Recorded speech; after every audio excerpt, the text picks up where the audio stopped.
নমস্কার বন্ধুরা, সবাইকে রথযাত্রার অনেক শুভেচ্ছা।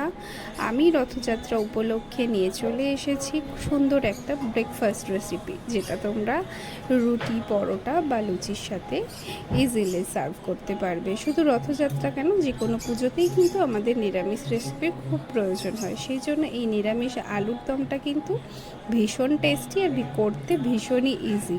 তার জন্য আমরা এরকম গোটা আলু নুন জলে ভালো করে বয়েল করে নেওয়ার পর ওপর থেকে দিয়ে দেব হলুদ গুঁড়ো, দিয়ে দেব 1 চামচ মতো জিরে গুঁড়ো, আর দিয়ে দেব এখানে 1 চামচ মতো লঙ্কার গুঁড়ো।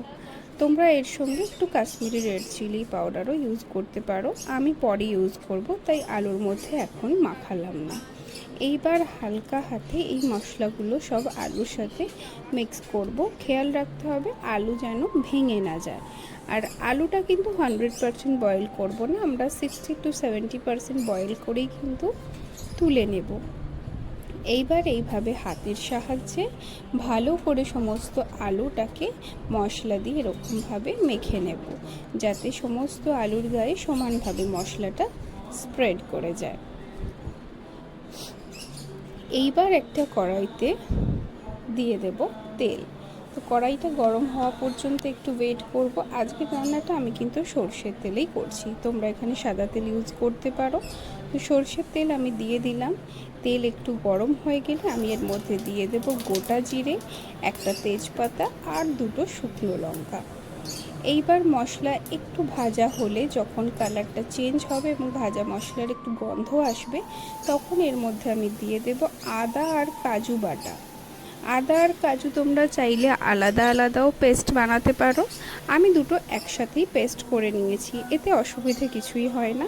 এইবার 2 মিনিটের জন্য এটা হাই ফ্লেমে ভালো করে ভেজে নেব, যতক্ষণ না আদার কাঁচা গন্ধটা চলে যায়। এইবার অল্প পরিমাণ এই মশলার সাথে জল মিশিয়ে আমি এর মধ্যে অ্যাড করে আবার কিছুক্ষণ এইভাবে তেলের মধ্যে নাড়াচাড়া করতে থাকবো। 3 থেকে 4 মিনিট এইভাবে নাড়াচাড়া করলে কিন্তু আদার কাঁচা গন্ধটা প্রায় চলে যাবে।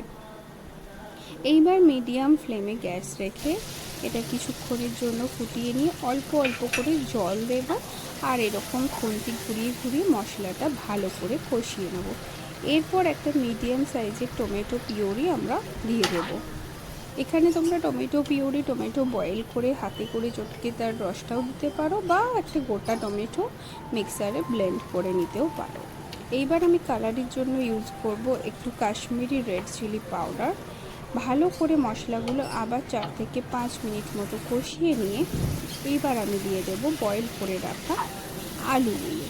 আচ্ছা, আমি না এই রান্নাতে ইউজ করছি ভাজা মশলা। সেক্ষেত্রে তোমরা কি করবে, একটা ফ্রাইং প্যানে গোটা জিরে, শুকনো লঙ্কা, তেজপাতা ভালো করে ড্রাই রোস্ট করে নিয়ে সেটা ভালো করে ব্লেন্ড করে একটা পাউডার বানিয়ে নেবে। সেটাই হলো কিন্তু আজকের রেসিপি ম্যাজিক মশলা। এই যে ওপর থেকে ছড়িয়ে দিলাম ভাজা মশলা। এইবার এর মধ্যে দিয়ে দেবো একটু কসুরি মেথি। তোমরা কসুরি মেথির জায়গায় ধনেপাতা দিতে পারো, তবে আমি সাজেস্ট করবো এতে কসুরি মেথিটাই বেশি ভালো লাগবে। ট্রাই করো।